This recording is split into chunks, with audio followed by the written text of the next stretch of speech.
open your web browser and go to LeetCode.com. Once the page loads, click on Create Account.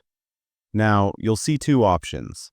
You can sign up with an email or use your Google, GitHub, or Facebook account. If you choose email, enter your email address, username, and password, then click Sign Up. Follow the on-screen instructions to complete the process. Next, click the Verify Your Email link at the top to verify your account. This will take you to the LeetCode profile page. From there, click Confirm next to your email address. LeetCode will then send a confirmation email to your inbox. Once you receive it, open the email and click the verification link inside to confirm your account. After verification, go back to LeetCode.com to check your account. And that's it. You now have your LeetCode account ready to use.